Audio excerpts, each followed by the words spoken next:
Look, Mr. Gregory, I'm not expecting for you to respond. I'm going to set this case for a pretrial conference on the same date as the other pending cases.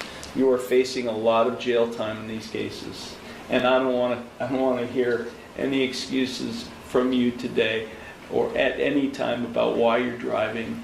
I'm fed up with you constantly being in this courtroom driving against court orders while pending cases are happening.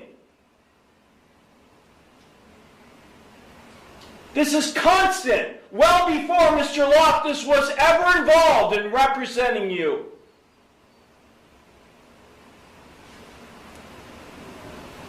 If there's one more incident between now and the next pretrial where you come in to this court having gotten another citation, you might as well just walk to the jail. I'm fed up with you. I can't believe I'm letting you go. I can't believe I'm letting you walk out this door.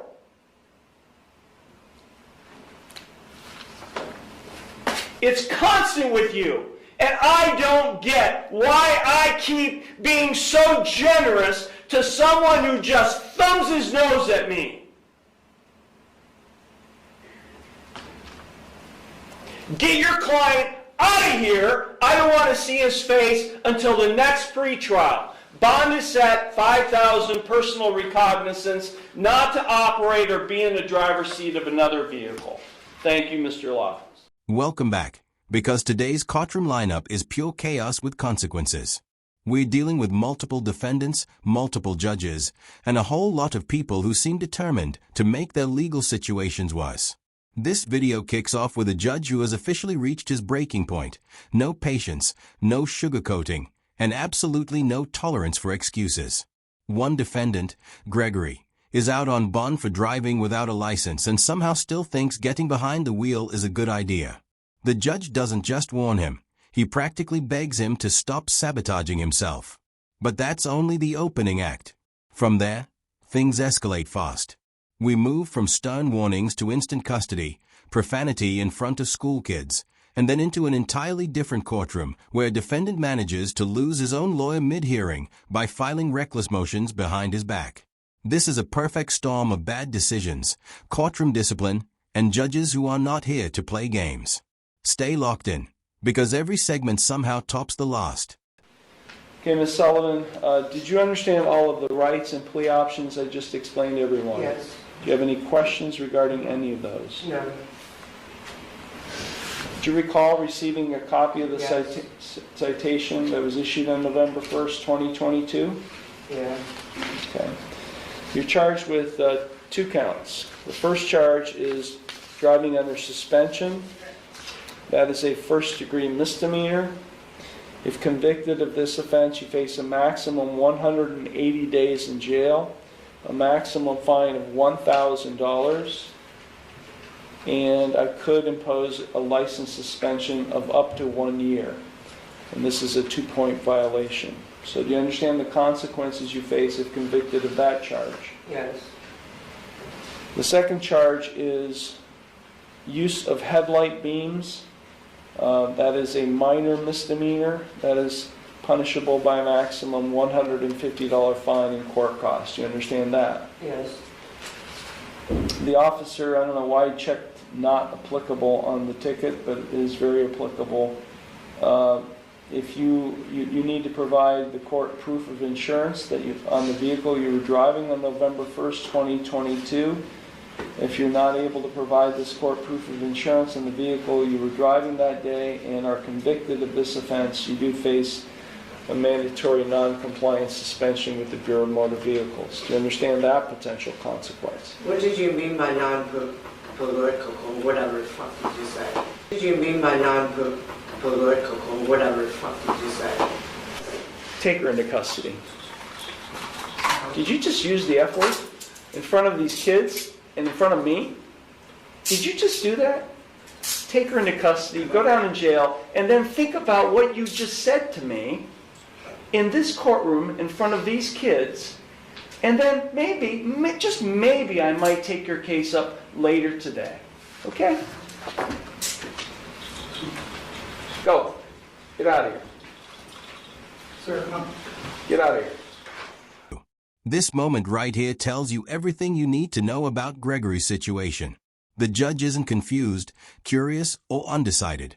He's fed up. When a judge says, "I can't believe I'm letting you walk out of this courtroom," that's not dramatic flair. That's a warning label. Gregory has been repeatedly caught driving while court orders and pending cases are still active, and the judge makes it clear this behavior didn't start yesterday or with a new lawyer. This is a pattern. Judges bend over backward for compliance, not defiance. What you're seeing is a judge trying, almost against his own instincts, to give Gregory one last chance. But the conditions couldn't be clearer. Another citation equals jail. No debates, no hearings, no sympathy. This is the sound of a judge drawing a final line in the sand, and Gregory is standing inches away from crossing it. 25W700388, the state of Michigan versus Bradley Peterson. Okay, counsel, you're Mr. Herman Keller, your name for the record, please. Good morning, Your Honor. Yvonne Parabon Keller, P84328, appearing on behalf of Mr. Bradley Peterson, who is present today in the courtroom. All right, thank you. And Mr. Peterson, name for the record, please. Gregory Thomas Peterson. All right, thank you. And Ms. Bella, your appearance for the record, please. Good morning, Your Honor. Michaela Vella on behalf of the people, P87185. All right. And so today is the date scheduled for a probable cause conference in this matter. And counsel?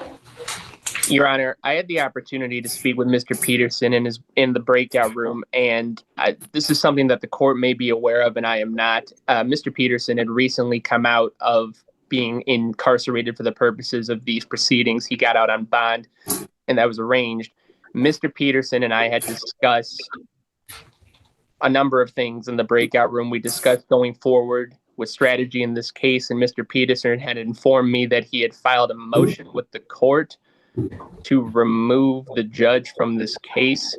And regardless of whether that motion had been filed or not, or whether he intended for such a motion to be filed, I advised him that I was not comfortable with doing so and that I did not agree to do so for the purposes of this case.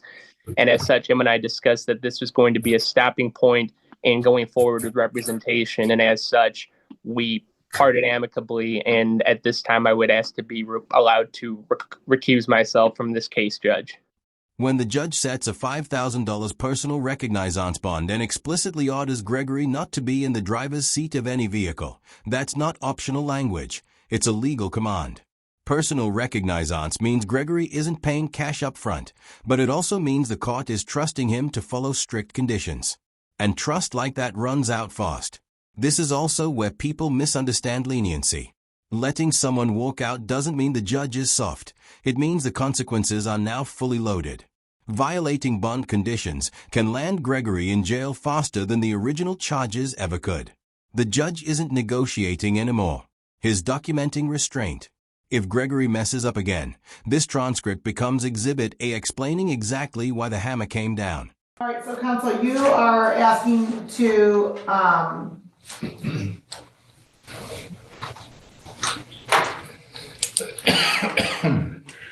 be removed from this case because Mr. Peterson filed a motion on his own and not with discussion with you, and you're not comfortable with that motion. That is not the sole reason, Judge. Mr. Peterson insisted that the only way that he would be comfortable with me representing him in this case, is if I continued and persisted with this motion. I do not agree with the motion that he is filing, and he said that he would prefer to go on his own if I would not go forward with this motion in his behalf. And we had a civil discussion about this, Judge. We did not have a fight or anything. I want to make that clear. Mr. Peterson and I have a good relationship, speaking-wise, so I'm not trying to cast aspersions on him at any point. I want the record to reflect that.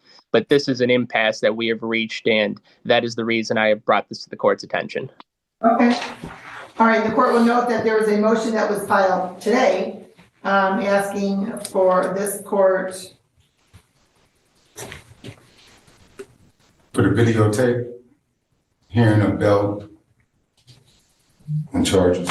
Okay, well, we don't have videotape. You can request a transcript, certainly. That's, yes, you can certainly request a transcript. Yeah. You don't need a motion for that. You can request a transcript without a motion, just so you know. Okay, well, we did it over Zoom, so I just assumed that you'd have a videotape of it and not a transcript of the 7th, of January 7th, when we had a bail bond discussion and the charges of trespassing and assault in the city of Woodhaven. We did it over Zoom. I understand we did it over Zoom, but we don't, that was not recorded over Zoom. It was just a recorded on our transcript. Okay, well, I'm gonna have to file a motion for that, I guess, because I don't. No, sir, what I'm saying is that you don't need a motion for transcripts. Okay. You can just request the transcripts. Okay, yeah. There's a fee that you have to pay, but it's not a motion. Yeah, I request that. Also, I request on the Michigan Court Rule 2.003.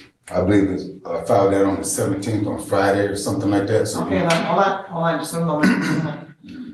Okay, well, counsel, I will allow you to, I will grant your motion to terminate representation specifically as far as moving forward, but counsel, I would just, if you can just stay on these proceedings. Oh, of course, I would ensure, yeah, I have no problem. Let me finish, please. I'm sorry. To advise Mr. Peterson appropriately if he's getting into some territory he shouldn't be getting into, okay? Of course, Judge. Thank you. So the motion you filed today, sir, is regarding the Zoom video that does not exist, but the transcripts you can certainly request, correct? yes. That's all of this one. You filed something on January 17, and you're requesting under 2.003 to dismiss, qualify the judge as follows. File the motion in good faith.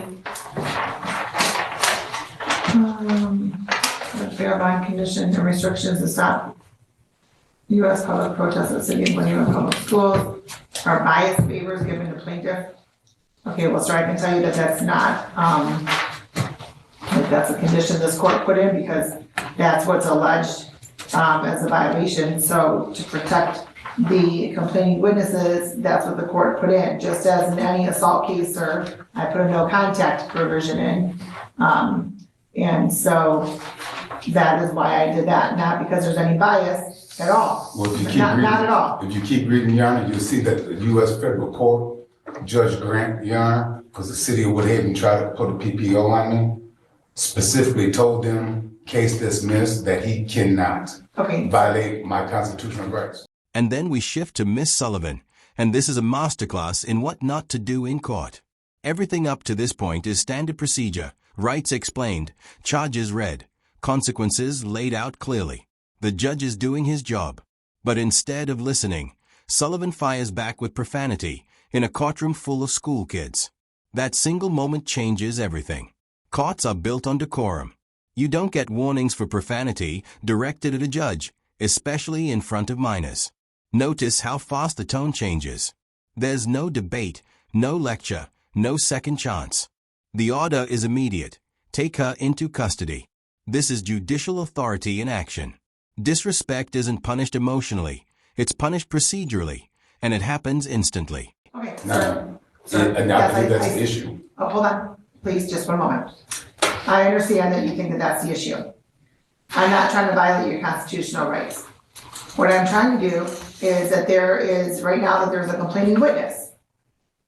There are allegations, and so the court, as condition of bond, has put certain parameters and conditions of bond on. Just as, like I just stated, just as if there is an assaultive, somebody with assault and battery or domestic violence, they're not allowed to return to the home or wherever the victim lives. They're not allowed to return to the victim's place of employment. They're not allowed to contact the victim. Those are all conditions I put in. Somebody with disorderly conduct, I put certain provisions in there, whether they can use alcohol or not use alcohol, whether they have to use testing or not testing. It's not intended to violate any rights under the U.S. Constitution. The purpose is for protection of the complaining witnesses and protection of society if this court deems necessary. That's if somebody violated a law. I haven't violated nothing. Sir? I'm with you, man.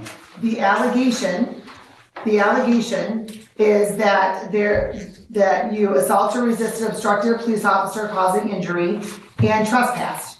That's Now, just an allegation. you're correct. But as a condition of bond, there are certain factors the court has to take into consideration when assessing bond, and the court has judicial discretion to assess bond conditions. That is what this court did. I didn't place you on house arrest, told you you couldn't move anywhere. I didn't do any of that, sir. I simply put forth conditions relevant to the allegations therein. And sir, I'm very much aware that they're allegations only. Yeah, you need to read the whole thing of it, just one. I got like 15 issues in there. 15 issues. Yeah, you Okay, need to read the whole thing. Also, Your Honor, I publicly protested today in front of your court. Okay. But none of your police came out to arrest me because that's my constitutional right to do. You're I'm not ignorant of my constitutional rights. I'm not ignorant. A judge told me a long time ago, ignorance of the law is no excuse. Right. And so I studied a little bit. I don't know a lot, but I know my constitutional rights. I've done read your European Constitution over and over again. Actually, I wrote one of my own. What stands out here isn't just the punishment, it's the consistency. This judge treats everyone the same way, explain the law, explain the consequences, and then enforce boundaries without hesitation. Miss Sullivan was told exactly what she was facing: jail time, fines, license suspension. And instead of absorbing that information, she escalated emotionally. Courts don't operate on feelings. They operate on compliance. This is why judges like this earn respect, even from critics. He doesn't yell first. He doesn't threaten theatrically. But once a line is crossed, the response is immediate and justified. That balance, firm but fair, is exactly what keeps courtrooms from turning into chaos. And speaking of chaos, we're not done yet. If I followed your white laws, I follow them, and then you stomp on me when I followed your laws. You've been doing this for hundreds of years. You know, Martin Luther King marched, and you guys Stop took right dogs now, stop out. right now. You're I'm violating not our 100 years rights. old, so do not accuse me of stomping on anything. Well, Let's be very clear on that. yeah, well, okay. Yeah, it don't seem like it. I'm not 100 years old, sir. Were you interfered with at all while you were engaging in your protest? My constitutional right? No. No, you were I not. did at the city of Woodhaven, though, and now you condemning me for it No, because sir. you restricted me. Sir, let me be very clear. I've committed no crime. I am restricting, I put conditions on for the protection of the complaining witnesses, which is the authority that I've been given with my judicial discretion. You also Yeah. took an oath to uphold every citizen's constitutional right to public protest, but Okay. you're not doing that. Sir, let me clarify. Let me clarify something. There is a balancing act that as judges we have to do. So we have you're charged with a crime, right? It's an allegation. We have the protection of the victim and the community. All right? So there's a balancing act that this court has to do. And that is what this court is doing. I have not restricted all of your movement. I have not said you can't put signs up anywhere. You can't go on any public property. I have not done that, sir. You did. No. What I did was I addressed specifically the complaining witness and the victims in this matter. That is what I did, and that is what I have the authority to do that's been given to me by the U.S. Constitution as well. That's statutory authority. Whether you agree with that or not, sir. I understand you don't agree, but that's not a basis for this court to disqualify itself. Let's see what the next one is here. Okay, I don't know what bias favors are. I'm not biased, prejudiced, discriminating against you in any way, sir. That's your opinion. And sir, let me just be very clear. The court has not infringed on your First Amendment right of free speech. What it did is it put in protections for the victim in this matter. I'm the victim. Which this court has every authority to do. I'm the victim, and you're not recognizing that. I just protested in front of your courthouse, and it was okay. You should have arrested me then. When I go to your schools and your wind out, when I go to schools and your wind out, you should arrest me. But you're not going to. It's not right. Now we jump into Judge DeSantos' courtroom, and things take a very different but equally revealing turn. Bradley Peterson's own attorney asks to withdraw, not because of money, not because of conflict, but because Peterson filed a motion to disqualify the judge without consulting his lawyer. That's a massive red flag. Attorneys are officers of the court. They are not required to push arguments they know are meritless or harmful. And when a defendant insists that representation continues only if the lawyer supports a bad motion, the lawyer is absolutely right to step back. This isn't abandonment, it's professionalism. The attorney makes it clear there was no argument, no hostility, just an impasse. Translation: I'm not sinking my career to support a fantasy.